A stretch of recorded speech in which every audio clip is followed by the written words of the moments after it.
I'm John Douglas from the Behavioral Science Unit at Quantico. Edmund Kemper.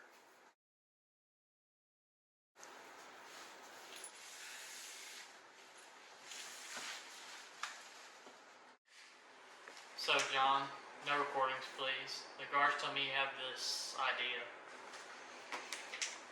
Yes, I want to talk to people like you. People who kill. Why? I want to understand sequence killers, people who kill often. Well, I mean, butchering, it's hard work.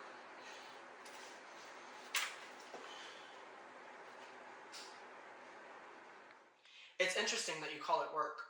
Well, I mean, what would you call it? It's not a hobby. Are you getting what you need? Yes, I think I am. Do you think there's more people like you? Yeah, my guess is probably around 40. 40? That's not even possible. Trust me, we would know. They'd be caught. Well, John, I'm no expert. I'm just an extremely intelligent killer who turned himself in.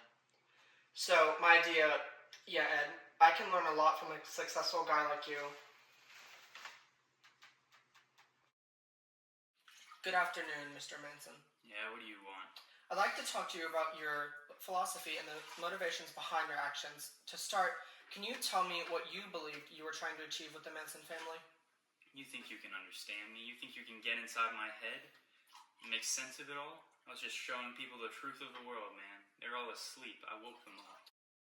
You mentioned before about an impending apocalyptic race war. Can you elaborate on what you envisioned and how you thought the Manson family would play a role?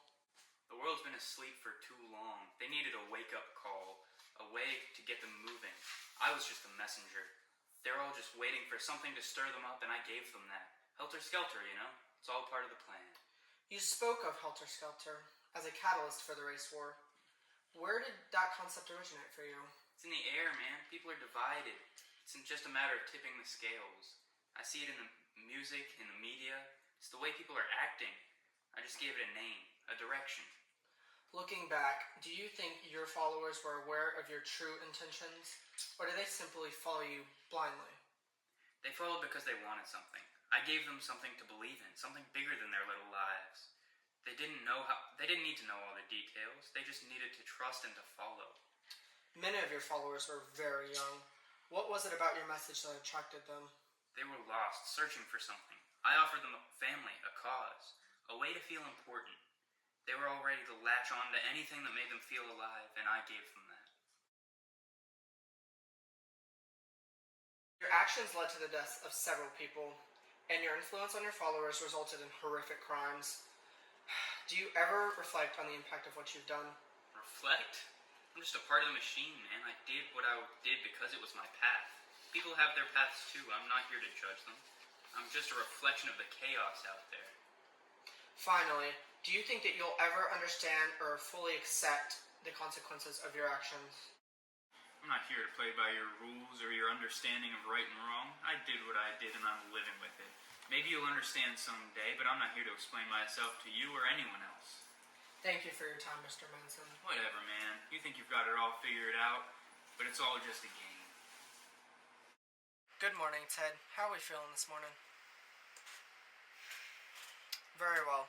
Let's start with the essential question. Why did you commit these horrific acts? The heart of the matter. Imagine a grand symphony, each note meticulously crafted. My crimes were my magnum opus.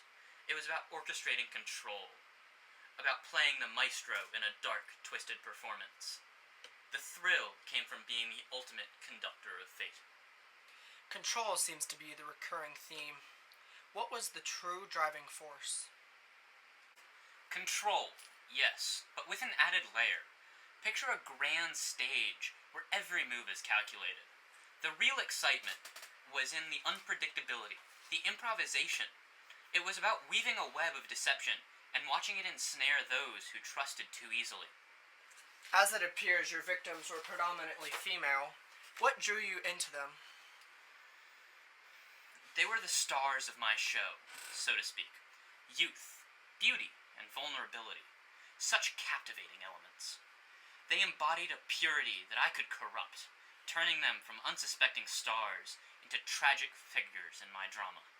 How did you choose your victims? Was it purely opportunities? Opportunity played its part, certainly, but it was more like casting for a role. I sought out those who seemed to fit the script, those who could play their parts convincingly in the grand narrative I had written.